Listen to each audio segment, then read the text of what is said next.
Bonjour, encore une petite vidéo concernant le chargeur du Lidl, ou un chargeur de ce style, hein. On n'est pas forcément sur celui du Lidl, mais bon, j'ai celui-là, bon, je peux... Puis j'ai des petites questions qui me sont posées sur ce chargeur-là, surtout sur le modèle de l'année dernière, parce que le nouveau modèle, il est sorti il n'y a pas longtemps. Euh, Il y a des petites choses qu'il faut faire attention, voilà. Donc on va en parler. On va parler aussi de la pince ampère métrique et du mode NCV. Donc le mode NCV, vous le mettez dessus, ça bip, et quand vous approchez d'une tension, par exemple la tension de la batterie, ça clignote. Vous voyez, la batterie, il voit qu'il y a quelque chose, il y a de la tension, hein. Alors c'est bien, ça peut être pratique. Quand vous avez un câble électrique comme ça,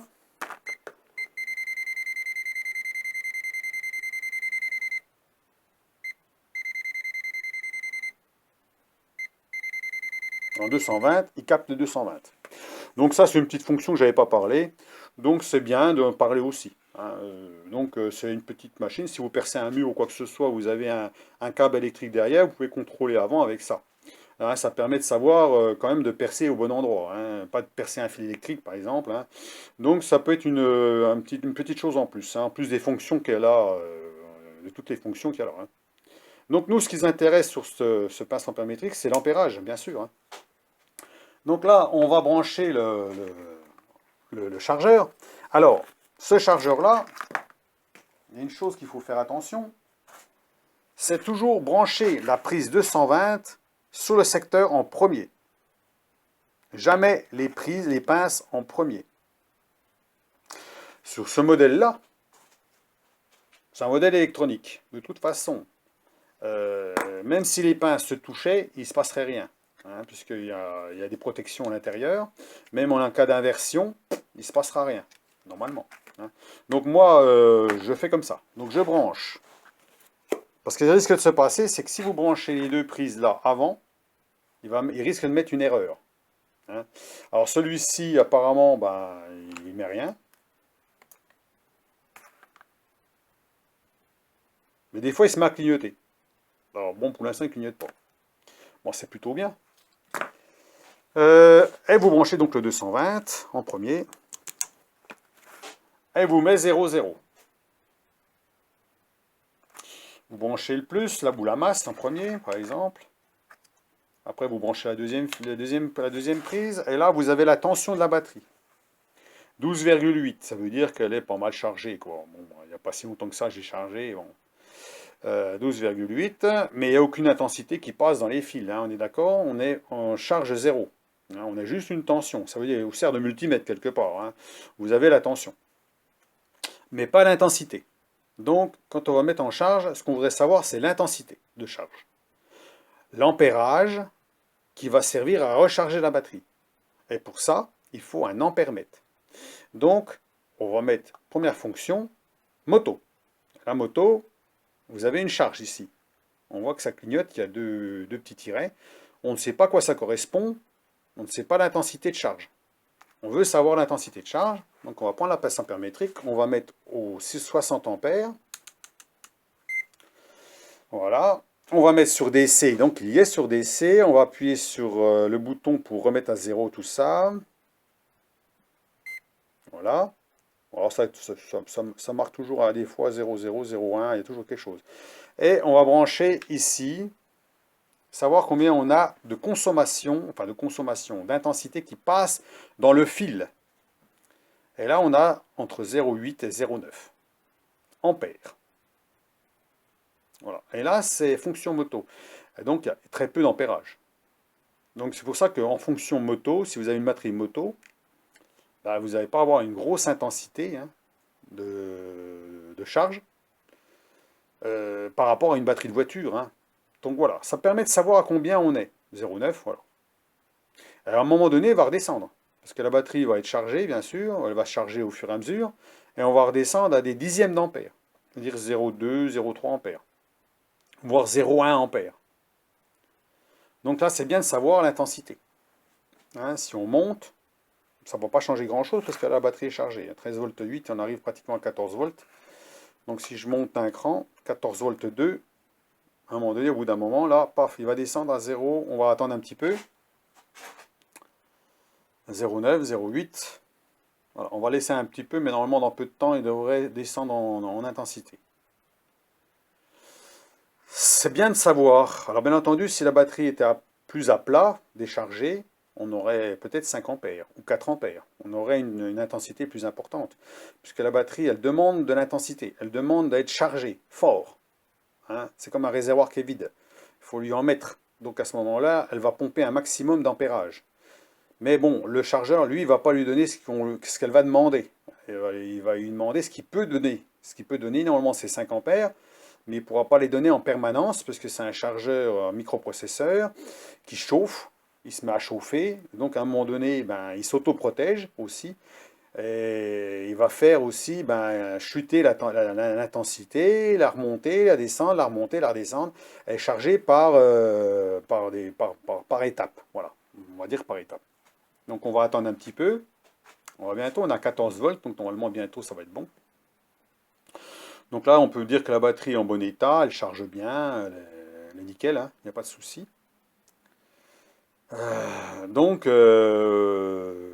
Comme je vous dis, c'est intéressant de savoir hein, l'intensité. Ils auraient pu le mettre là-dessus, au moins savoir l'intensité de charge. Ça aurait été bien. Hein. Là, il n'y a rien, c'est un peu dommage. Moi, ce que je reproche de plusieurs choses sur ces chargeurs-là, bon, c'est vrai qu'on n'en a pas pour cher, 15 euros. Mais on aurait pu savoir, au mieux d'avoir... alors, une intensité, ça ne veut peut-être pas parler à tout le monde non plus. Hein. Ils ont peut-être mis des barres graphes, c'est pour que ça parle à tout le monde. Ça veut dire votre batterie, elle est minimum, moitié ou maximum. Mais peut-être rajouter l'intensité au-dessus. Hein. Par exemple, on est à 0,9 ampères. Comme ça, on sait combien il y a d'ampérage qui passe dans les fils. Si on voit 5 ampères là, puis qu'on est sur une batterie de moto, ah, il faut peut-être faire quelque chose. Hein. Il ne faut peut-être pas laisser charger comme ça, parce que la batterie va surchauffer ou il y aura un problème. Donc ça permet peut-être de voir ben, certaines choses. Là, il n'y a rien sur celui-ci. Bon, ben, je sais, il y en a même certains, ils ont que des voyants. Ils n'ont même pas d'affichage. Alors bon. Alors celui-là, il a un affichage, on sait quand même la tension. Et quand on arrive à 14 volts et quelques, c'est qu'on n'est pas loin des taux bout. Hein. Normalement, le quatrième bar graphe va s'allumer. Ça nous permettra de savoir ben, l'intensité de charge minimum. Donc on va le laisser, hein, dans pas longtemps, hein, je ne vais pas rester une heure comme ça, hein, de toute façon on est chargé. Hein. Donc voilà, ça stabilise à 0,9, entre 0,9, voilà. Il y a toujours des petites fluctuations, hein, mais bon. Ce qui paraît tout à fait normal. Bon, sachant qu'en courant continu sur la pince ampère-métrique, en version DC, on a toujours une petite fluctuation au niveau des centièmes d'ampère. Hein. On n'a jamais à 0,000. Hein. Voilà, ça c'est sûr. Hein. Même sur un multimètre normal, c'est souvent qu'on n'est pas à 0,00. Il y a toujours un centième ou 2 centièmes de balayage hein, sur l'affichage. 14 volts 2. On voit marqué ici. 14 volts 2. Je vais essayer de mettre comme ça qu'on voit. C'est pas facile, ça tient pas, bien sûr. Je ne sais pas si on arrive à voir. 14 volts 2. Voilà. Ah, ça y est. Ça, là, le quatrième bar graphe est allumé. Donc ça veut dire que on est à charge maximum là. On est à 0,9 et ça redescend. Vous voyez, 0,3, 0,2, 0,3, 0,2 et ça va encore redescendre. 0,26, on va attendre encore un petit peu. Par contre, la tension a diminué. Là, on n'est plus qu'à 13 volts 5, ce qui est normal.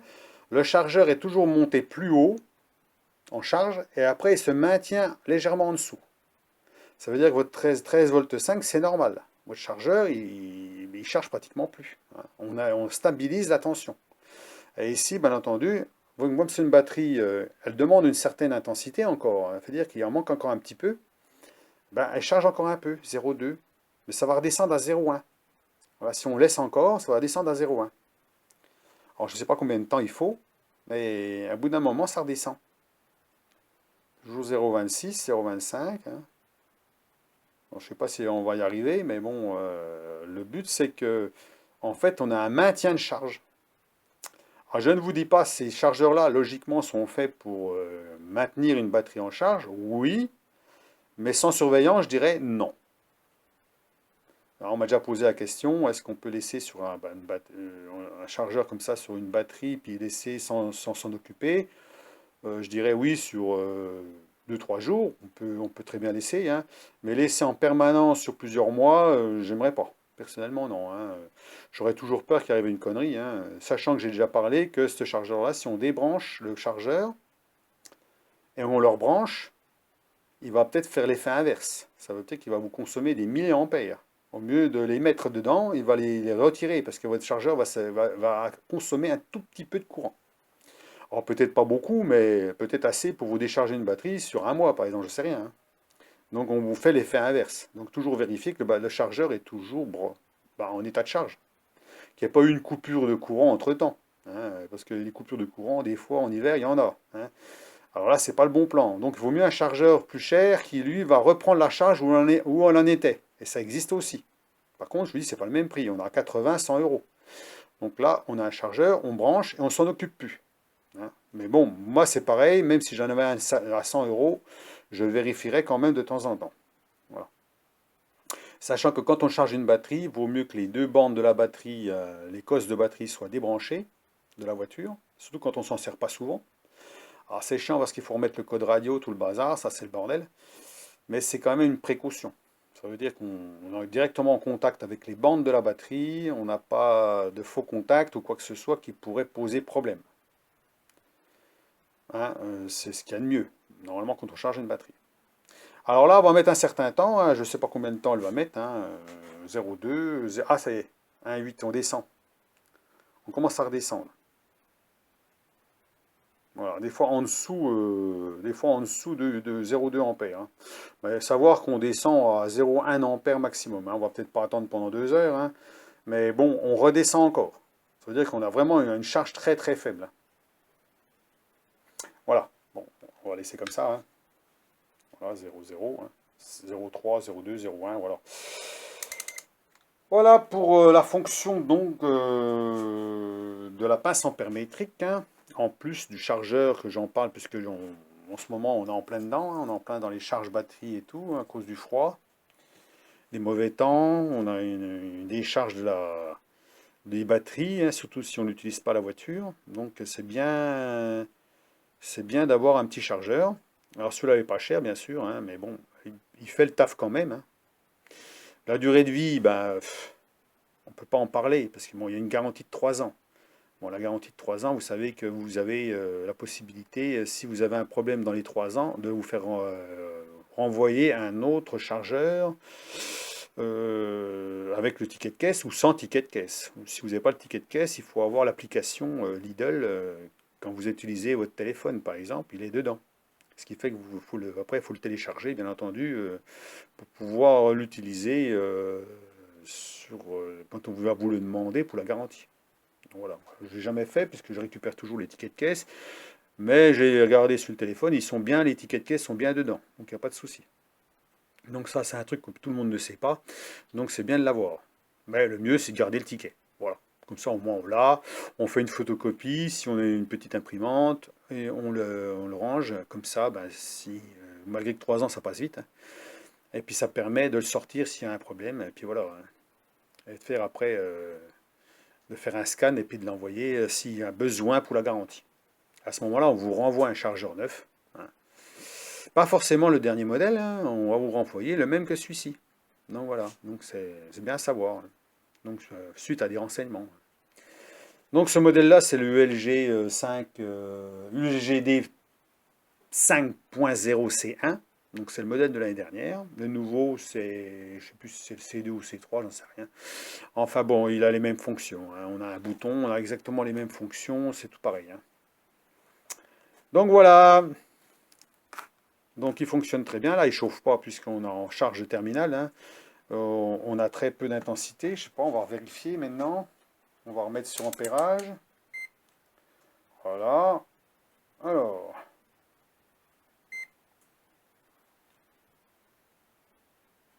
Zéro zéro, 001, 001, 001, 00. Voilà, il redescend à 001. Tac. Là, on n'a plus qu'à 1 dixième 6. 008. C'est-à-dire qu'on n'a pratiquement plus de consommation. Hein, plus de consommation, plus de charge presque. Maintien de charge, c'est tout. C'est-à-dire qu'on a un dixième, voire des fois moins d'un dixième. Vous voyez, ça descend vraiment beaucoup. Voilà. Donc comme je vous ai dit, il maintient en charge. Il a une fonction de maintien de charge. Alors je ne fais pas spécialement de la pub pour ce chargeur-là, puisque bon, c'est un chargeur. Hein. Après, il y a d'autres modèles. Hein. C'est des modèles équivalents à celui-ci, peut-être plus cher. Celui-là est facile, accessible dans les magasins, forcément, hein, ou même sur Lidl.fr, on peut le trouver. C'est vrai que c'est pas cher. Il rend service. Maintenant, une durée de vie, bah, si vous avez 3 ans de garantie, ben, dans les 3 ans, vous pouvez vous pouvez en avoir un nouveau s'il y a un problème. Hein. Puis passer 3 ans, bah, s'il claque, c'est 15 euros. Hein. Puis voilà, quoi. Hein. C'est tout, quoi. Donc à ce moment-là, vous pouvez en racheter soit un autre, ou acheter un modèle plus cher, mais plus cher, je vous dis 80 ou 100 euros, vous pouvez en acheter quelques-uns comme ça, hein, pour le prix. Donc voilà, c'est pour ça que j'en parle aussi, parce que moi j'utilise ce genre de chargeur. Jusque-là, j'ai jamais été emmerdé, il fonctionne bien. Donc je m'en sers pour charger, pas celui de la voiture, mais des batteries que je stocke. J'ai 3 batteries que je garde en stock, qui me servent pour dépanner des personnes ou quoi que ce soit. Alors j'en ai une petite et puis une grosse, une encore plus grosse. Hein. Donc je mets dans la voiture une paire de câbles et ça me permet de démarrer s'il y a quelqu'un qui a un problème de batterie ou quoi que ce soit. Hein, voilà. Ou même moi, ça pourrait arriver, hein, ça m'est déjà arrivé. Donc d'avoir une batterie, c'est bien. Et une paire de câbles, je vous ai déjà montré aussi les paires de câbles que j'ai achetées au Lidl, que j'ai modifié les pinces, parce que les pinces, c'était la vraie saleté. Hein. Donc, solidifier les pinces, parce que tous ces pinces, ces câbles aussi qui sont pas chers, si vous appuyez trop fort sur les pinces, ben, ils se déglinguent, vous avez leur sort qui se barre. Donc moi j'ai mis carrément une vis qui traverse, et puis avec une entretoise au milieu. Donc comme ça, bah, ça bouge pas. Et puis bah, c'est suffisant. Les câbles sont assez gros pour quand même démarrer une voiture, on va dire un petit diesel, hein, pas un camion non plus. Hein. Voilà. Donc, eh ben voilà. Donc, si vous avez des questions à poser sur ce chargeur ou sur la pince ampère-métrique de chez Weborn, hein, que j'ai payé 28, mais là un peu plus cher maintenant. Alors, j'avais pas regardé sur la dernière vidéo, j'avais dit 28 euros. Elle est à 31 euros ou 32 euros maintenant. Hein, donc, moins les 5 euros, bien sûr, avec le code promo. Hein, je remettrai le code promo en bas, mais il faut enlever 5 euros. Donc, ça vous met à 28 euros. Hein, environ. 28 euros. Quoi. Bon, bah, c'est dans ces prix-là. Hein, donc, voilà. EM4370. Donc, attention, courant continu, courant alternatif. Faites les deux. Hein. Certains modèles ne font. Vous pouvez regarder sur Amazon, il y en a très peu qui font courant alternatif et courant continu. Elles font beaucoup courant alternatif. Alors, si vous prenez du courant alternatif, vous avez bien vu, si je mets courant alternatif pour contrôler une consommation, ça affiche 0. Hein, sur du courant continu. Alors faites attention quand même. Donc bien prévoir continu et alternatif. Voilà. Alors, ça c'est marqué à chaque fois là. Quand on met par exemple ici, on met sur. Voilà, on voit ici le pictogramme. DC, ça veut dire continu. Vous sélectionnez AC alternatif. Voilà. Donc c'est tout. Voilà, donc je vous laisse sur cette vidéo, donc encore du chargeur, parce que je vous dis, c'est beaucoup de questions là-dessus, sur des problèmes de clignotement, quoi que ce soit. Donc si vous branchez, vous avez branché les prises, la prise 220 sans avoir branché, on va couper là. Alors pour couper, on ne débranche pas directement la batterie, hein. On coupe sur le bouton là, on appuie, et à un moment donné, il n'y a plus de charge là. On a la tension, mais il n'y a plus rien qu'afficher dans le petit afficheur là. Vous n'avez plus rien d'autre. Là, on peut débrancher la batterie. Mais par contre, si vous êtes en fonction charge, il ne faut pas débrancher la batterie. Alors pourquoi? Parce que ça risque de faire une étincelle en débranchant. Et comme vous avez chargé, vous avez de l'hydrogène qui sort de la batterie, hein, parce que ça fait un dégagement d'hydrogène, qui est un gaz qui est très explosif.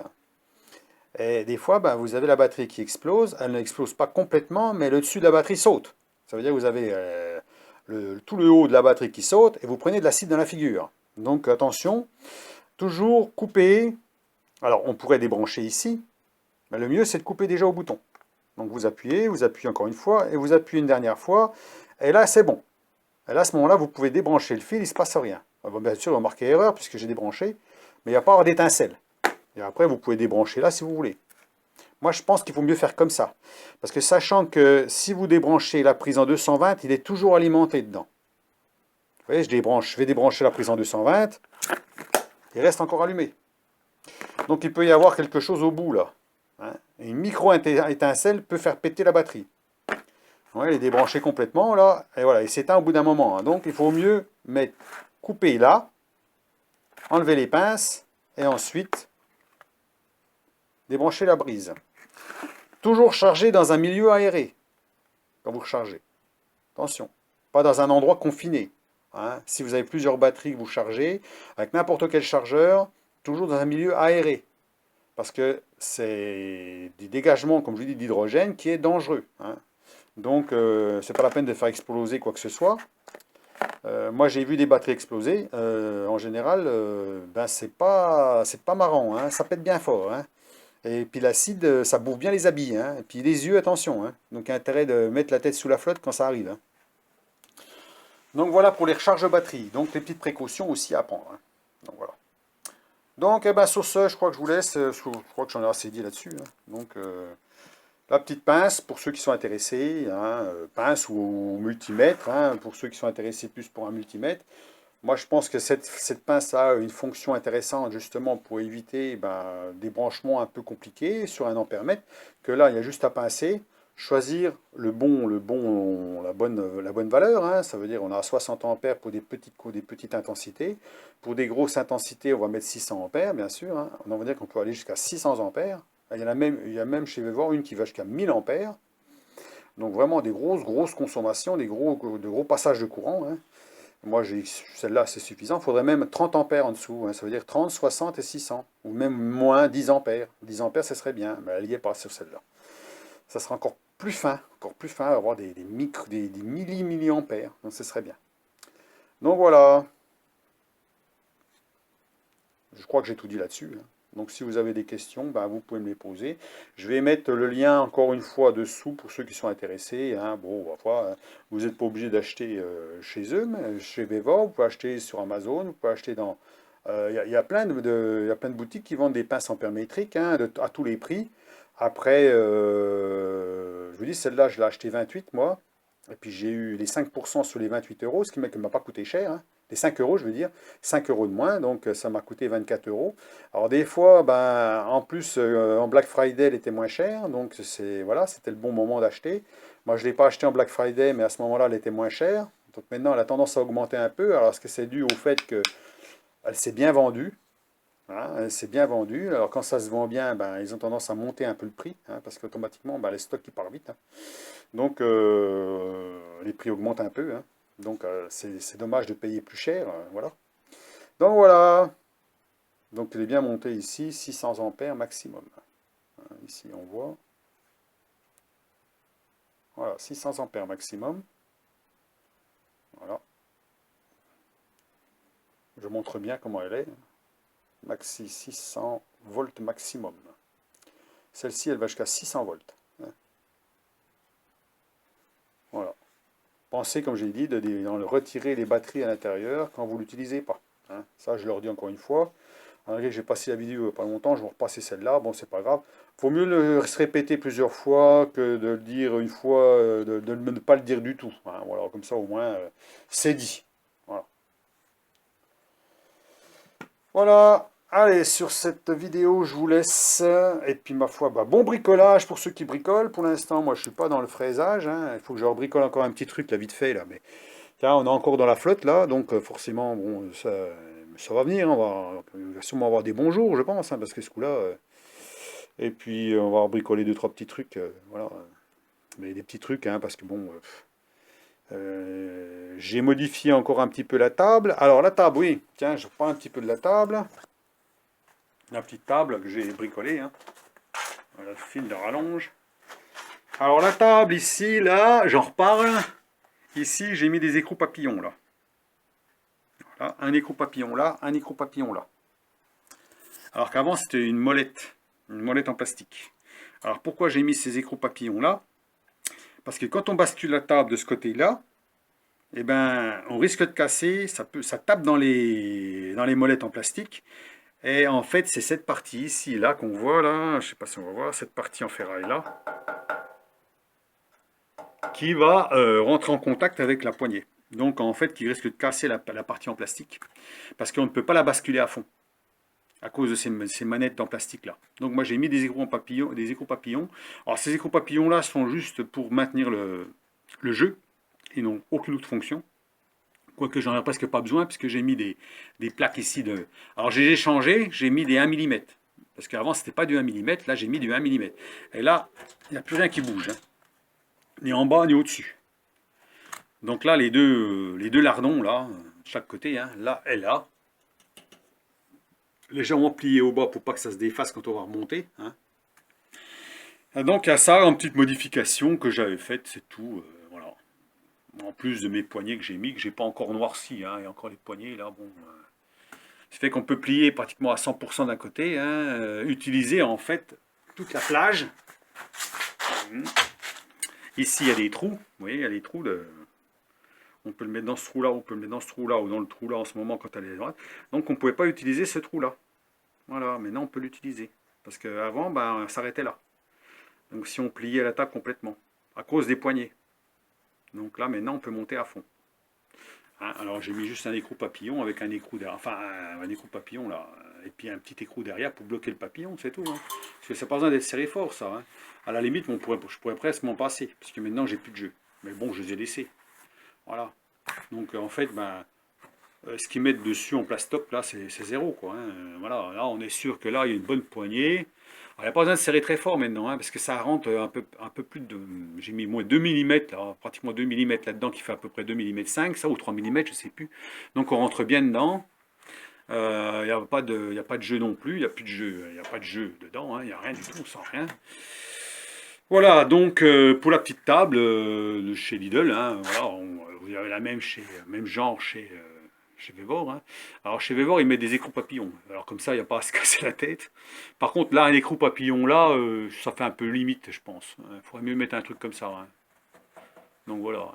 Donc un truc comme ça, on est plus sûr, hein, du coup, hein.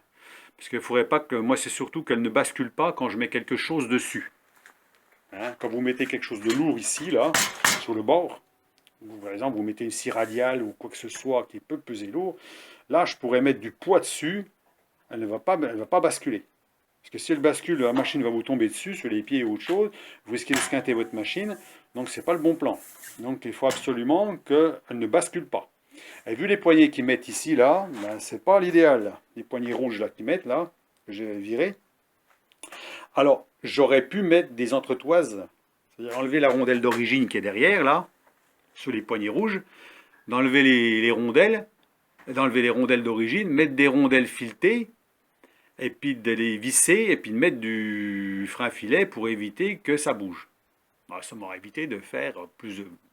Vu la différence de travail, il n'y a pas beaucoup de différence de travail, puisqu'il faut quand même faire une petite pièce dans un morceau de métal, hein. Il faut quand même, quand on tourne une pièce, on ne peut pas tourner une pièce qui est trop fine, hein, donc faut quand même un peu de matière derrière, donc il y aura toujours de la chute. Alors il y aura toujours un bout de chute, donc dans ce morceau-là, ben, il va falloir découper des rondelles, mais fileter avant, puis faire l'épaulement. Et puis ensuite, eh ben, ça fait quand même un peu de travail aussi. Là, juste la différence de travail, ben, c'est le filetage au bout et puis de mettre percer un trou de l'autre côté. Puis au moins, on a une poignée ici où on peut utiliser ben, d'un côté ou de l'autre, donc c'est plus facile à dévisser, à visser. Voilà. Moi, je trouve que c'est plus pratique. Voilà. Donc voilà pour la petite table et la finition, des petites finitions, hein, que j'ai faites, mais je pense que là j'en ai assez fait là-dessus. Alors prévoyez des grosses rondelles, les plus grosses rondelles quand on visse, hein, parce qu'ils mettent des toutes petites rondelles. Moi j'ai mis des grosses rondelles, là j'en ai déjà parlé. Vous voyez, des plus grosses rondelles. J'aurais pu mettre plus gros, j'aurais mis plus gros. Pourquoi? Parce que quand on serre, les tubes ici, c'est pas des tubes qui font 3 mm d'épaisseur, hein, c'est des tubes qui font 1,5 mm, hein. Et si vous serrez fort, bah, vous allez aplatir les tubes. Donc le fait de mettre des grosses rondelles, eh ben, c'est plus difficile de les aplatir. Ça permet de serrer plus fort en gardant toujours le tube bien carré, hein, qui n'est pas une déformation. Alors, le mieux, c'est d'avoir une rondelle qui soit presque la même largeur. Ça veut dire qu'il faudrait, ça fait du 25 mm, il faudrait que la rondelle fasse 25 mm, on va dire. Comme ça, ben, et puis assez suffisamment épaisse pour quand on serre, ben, en fait, on a l'épaisseur de la rondelle plus l'épaisseur du tube, de chaque côté. Ce qui fait que ça permet de serrer plus fort. Et là, on est sur les, on est en, la rondelle appuie sur les bords aussi, donc c'est plus difficile à tordre. Voilà. Ça permet d'un serrage plus important, sans tortiller n'importe quoi, hein. Voilà, c'est surtout ça.